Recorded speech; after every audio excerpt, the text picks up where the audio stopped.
There's an ever-growing myriad of things that you can do inside of the EP platform. In this two-part video, we'll take a look at how you can navigate through the platform to find each of these features. So let's get started. When we land here inside the platform, you're going to see any of the classes that you already have set up. Clicking on these tiles will take you through to spaces where you can edit the details about those classes. If you don't have any classes set up currently, then you can come up here to add classes, start enrolling students. We have a separate video as well that looks at how you can import classes in. So once those details are there in place and you have your classes set up, there's going to be a few different things that you can actually do with these classes. Moving over to the left-hand side is where we can start connecting our students up with the different types of learning that sit inside the EP platform. The first item in our menu here is the Discover tab. The Discover tab is new to EP in 2024 and is going to introduce a different type of way of connecting your students up with learning activities. At the moment, you can browse through the content that we have available here in our Discover tab by selecting these drop-down items, moving across to the different syllabus relevant to you and selecting your subject, and then the year groups that are available.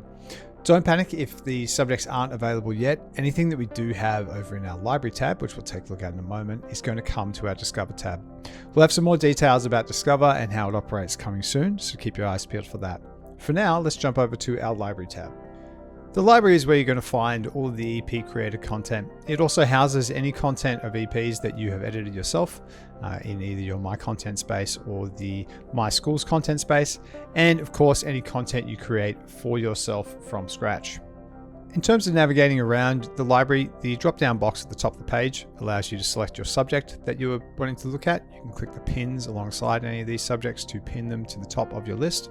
Once inside, you've got all your folders here on the left-hand side, EP content in the blue, and any of your My Content, My Schools customizable content is here in the gray folders. When you're inside an EP folder itself, you can click on the three dots here to customize, preview, or assign the content. You can also use the top item here to customize or assign bulks of work to. When you do select the customize option, that will then provide you this prompt to see where you would like to store it, whether it's in My Content or your My Schools content space. Clicking confirm will then allow that content to be editable from inside of your actual My Content space here. You can also search across the space to try and find content in either your My Content or the EP content spaces. So if I am looking for something like water, it will give me a drop down of all the places I can find that content itself. Mousing over will also bring up some things like our curriculum points, estimated time as a quick view here. When we're inside of a lesson or when we're back inside the library itself, we can assign this to different spaces and that will jump us through. We can either assign it as a task or an assessment. If we were to assign this one as a task, more of a learning activity. If we were to assign it as an assessment, more a type of activity to take a measurement.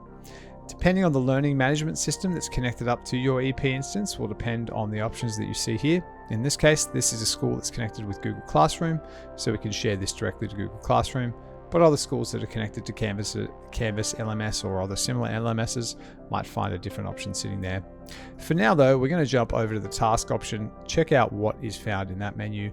To do that, we could have gone through from the menu we were in, or coming back to the menu here, we come down to tasks and switch on over to this space.